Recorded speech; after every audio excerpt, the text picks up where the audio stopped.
Now Maggie's cool. She's got her Snoopy and her sunglasses. And he's a park ranger. He's a park ranger, and we're at a national park site. What national park site are we at, Maggie?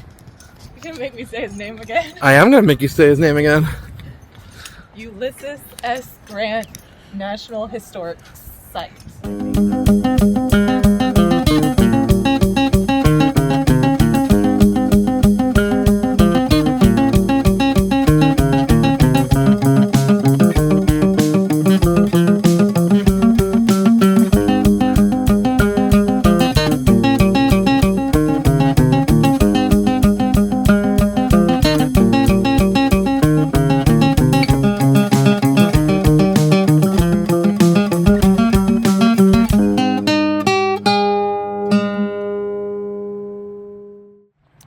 Well, good morning, folks. It is Sunday morning, and we just got into a new town last night. Let's see, I think it's called O'Fallon, Missouri. It is about 40 minutes outside of St. Louis. We're going to be here for a little bit. We got in late enough last night that we did the bare minimum so that we could go to bed. We were tired. It was a long drive. So we were ready to go out and sort of see something today. But we woke up to this nice little surprise. So that right there is letting us know that the gas is out. This light here, when you turn the hot water heater on, this light comes on when it tries to light. And if it doesn't light, it stays on. So our hot water heater is off. All right, I'm turning it off because it can't turn on. It's usually means that you're out of propane. So we got in so late last night that we just made sure we had enough to last the night. We use our, thanks Tobias. The dogs are right here with me. We got in late last night and we just made sure that we had enough propane to heat during the night. For those who don't know, we need propane for three things. We need it to heat our camper, for our stovetop and oven, and then for our hot water heater. Hi Tobias. We were in Texas the last 3 months and we just didn't need the propane all that much. There were a couple cold fronts here or there. Overall, just didn't need to use a lot. And one of our tanks was completely empty and the other one apparently was almost empty. So we knew we had enough to last us through the night to heat the camper. But we woke up to it being out, and so we're going to have to fill that up today. But we're probably going to turn it into an outing. It's not cold enough here. It's like 65 degrees, I think. So it's not cold enough that we're like suffering. But it does get colder at night. So we want to make sure we have that propane for this evening. So these little guys. You want to say hi? Yeah. I'm pretending like he's shy. Nope, he's not. We're only here for a little while, so we won't get a ton of sightseeing while we're here. But we are obviously planning to see the Gateway to the West. You know, St. Louis is known for that arch. We might wait until next weekend to see that one. So today we're looking for possible, like a smaller outing. There's also a Ulysses S. Grant National Historical Site nearby. So we'll probably just put it all together. We'll go run, grab groceries, fill the propane tanks, and enjoy a little bit of history while we're at it. So that's what our day looks like. Our first full day in St. Louis, or just outside St. Louis. So yeah, let's go learn some history. Now Maggie's cool. She's got her Snoopy and her sunglasses. And he's a park ranger. He's a park ranger, and we're at a national park site. What national park site are we at, Maggie? You're gonna make me say his name again. I am going to make you say his name again. Ulysses S. Grant National Historic Site, I think. I don't see the stickers, but they do have the cancellation or the stamp. Yeah. So Maggie's playing with the book. let's see. Alright, where did I find it? So we're adding a cancellation to our passport. We've got Ulysses S. Grant National Historical Site, and we've got some stamps to pick from. I thought they were usually the small ones. Everyone who goes to church, Yeah, that's the one that we usually do. Okay. And it goes in the square. The square is here. Okay, I think I remember why you do this. Faint lines in Josh's eyes don't mix. Am I close? Yep. But you're upside down. What? I'm just kidding. Oh, woman. Sorry. Jeez. What's this one? Oh, it's the I think this is the first one in the Midwest section that we've done. Nice. And then here's where we could do the extra cancellations. I'm curious what this one is. We'll put it on the paper first. I think it's this. I don't know what it said. I don't know.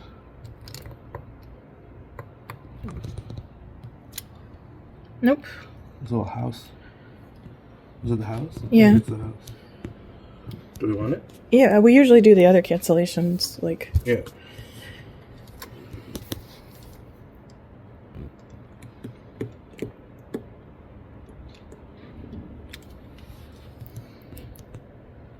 Does it look good? Mm-hmm.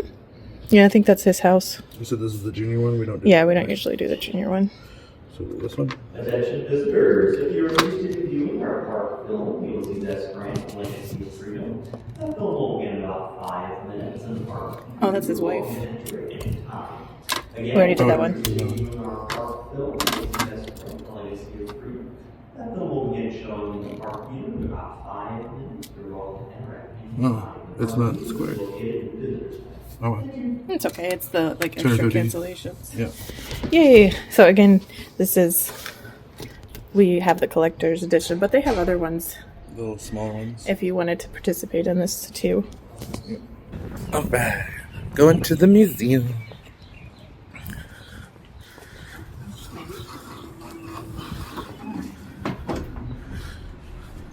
Start over here, I guess.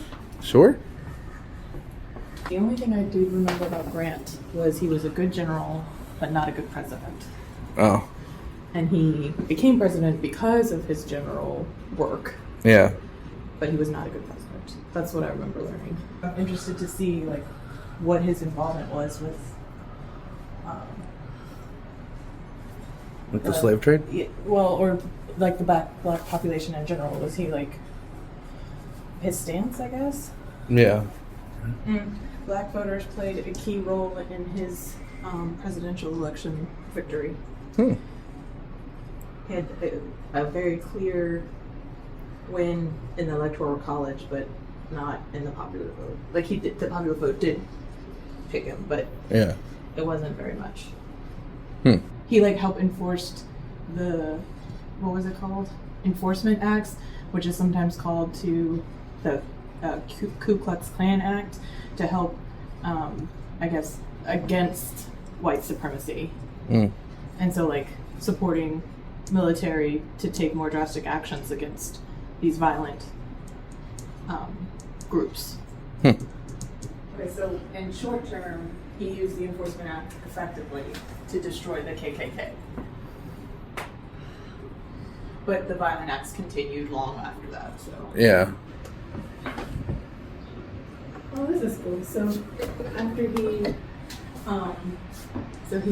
didn't run for a third term and decided to travel abroad. Yeah. And then this over here says that he was the first former president to travel the world. And so even though he was traveling as a private citizen, he often was like, him and Julia were like unofficial representatives of the U.S. at state dinners and things like that. Oh, wow. There's a book in there, something about him visiting Japan. Back in the gift shop. Looks like he didn't do China at all. Yeah, a lot of Europe. Oh, over here it looks like they split. Yeah. Can't let China That's so appear cool. bigger He, than like, the U.S. Literally did around the world. Like, Yeah. I thought they said he went to Australia. Well, they don't show it. Maybe they're talking about Austria. Oh, did I read it wrong? I don't know. Where'd you read it? He said... Oh, I misread. Okay, so the adventure didn't end until Julia was tired of it. When Grant suggested going to Australia. So apparently Australia was the final straw. Oh, that sounds so cool. They went on. It was a 2.5-year vacation around the world. Start saving up for a sailboat. Have the channel take a whole new turn. Yeah, I wondered about that. Like everyone, not a great president. I think It depends on who you're talking. An aspect of relativity. Relativity, yeah. He was a great general. Yeah. So it's easy to think that when he's not as great at other things, that therefore he's a failure. Right. Look at that. See the wanted poster? For him? Yeah.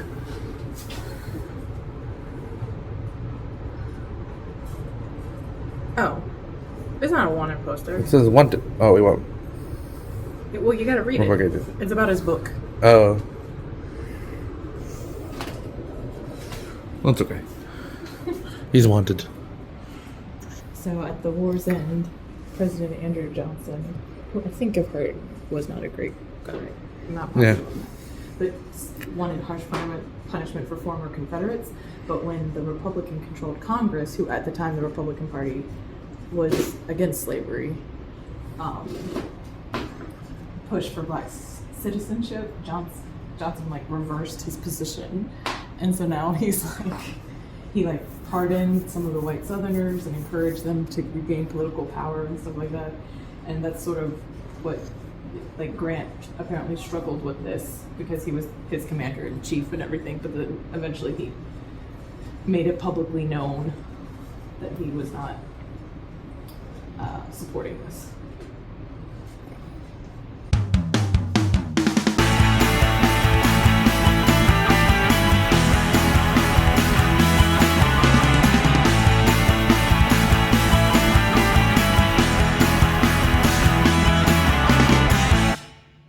I'll be the one taking you up and inside the historic Whitehaven home today. So, the Dent family moves out here in 1820. They use this home as a summer home for a couple of seasons until 1826. That's when they move in here full time. Coincidentally, that is also the same year that Grant's future wife, Julia, is born. So Julia grows up right here on the Whitehaven estate, and, well, in its heyday, it would have been about 850 acres. So it was definitely a very big estate. Julia had lots of room to roam around here, along with her several siblings. This is also where Julia meets her husband for the first time. So we flash forward a little bit. It's now the 1840s, okay? Ulysses S. Grant was born in Ohio, grows up there, and has just graduated from the West Point Military Academy out in New York. He's stationed at a military post a couple miles east of here called Jefferson Barracks, and he has a roommate there by the name of Fred Dent. Of course, Dent should sound familiar by this point. They're the folks that own the property here. So it's Fred Dent who invites Ulysses out to Whitehaven for the first time, and pretty soon Ulysses is becoming a regular visitor to the home. So this is where he meets Julia, as well as the head of the household. That's a man by the name of Colonel Dent, okay? And as Ulysses and the Colonel were getting to know each other, there actually would have been a little bit of conflict between them, okay? You see, Colonel Dent actually owned several enslaved African Americans who assisted with the farming and the household chores on the property. Ulysses, growing up in Ohio, his father was anti-slavery, so he grew up under different ideals. So as Ulysses and the Colonel were getting acquainted, there probably would have been some conflict. And then later on, while Grant is living here, you can bet there probably would have been some pretty heated dinner time conversations. So as for Ulysses and Julia, eventually they start to hit it off. They court for a period of several years, during some of which Ulysses is actually down in Mexico fighting in the Mexican-American War.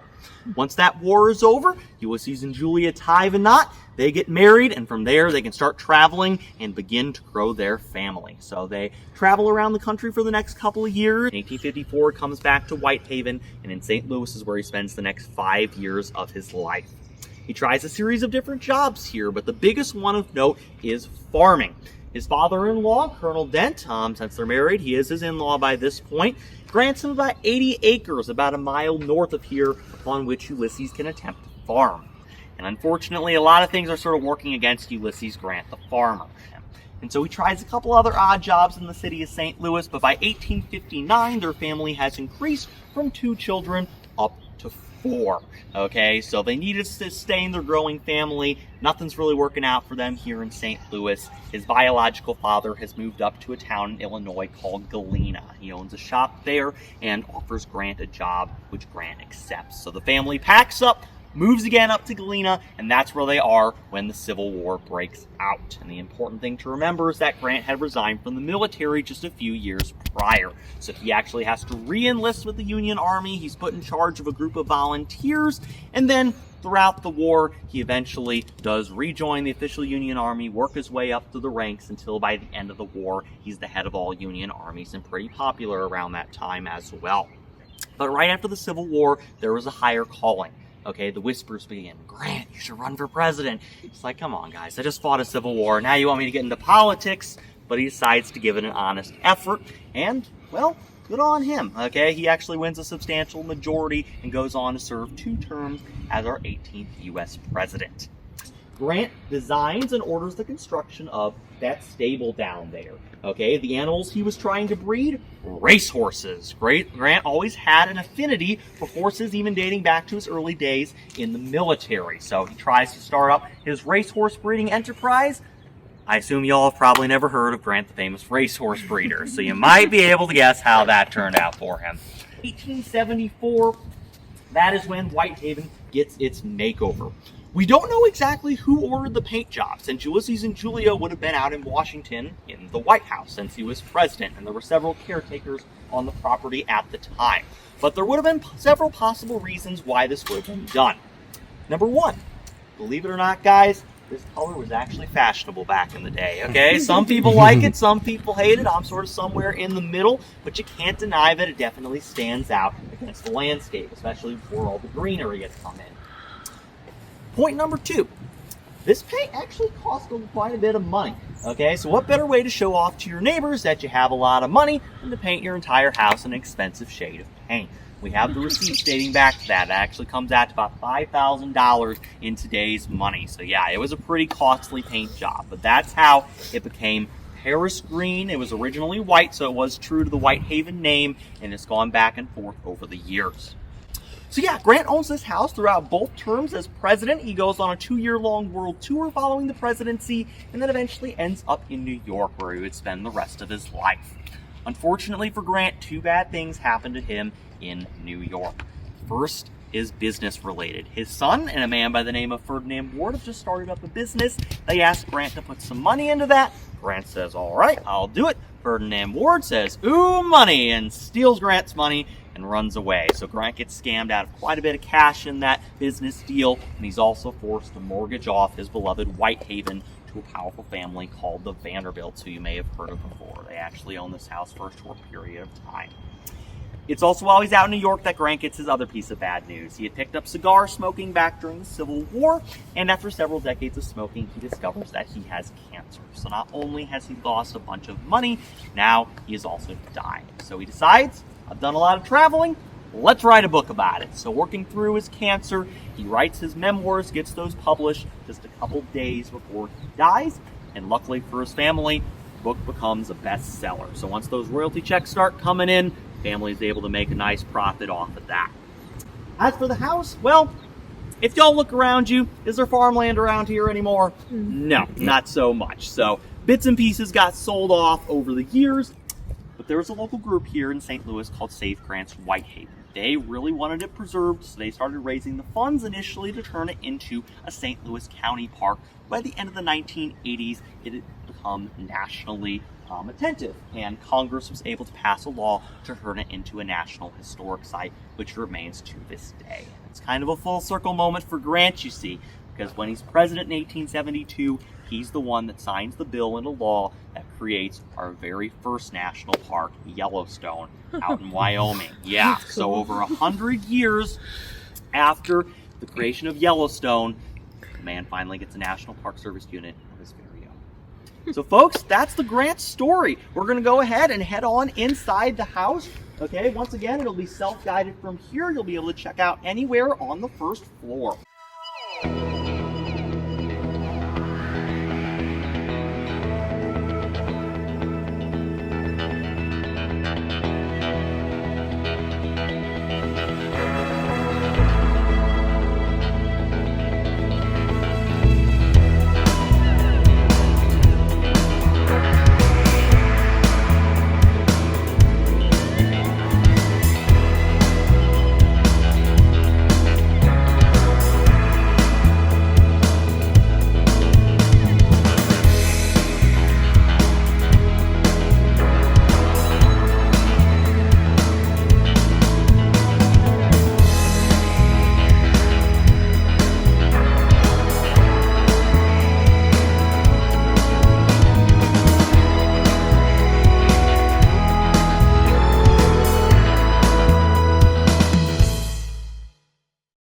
If you enjoyed this, please give it a thumbs up and make sure to subscribe and hit that bell to get notifications for new videos.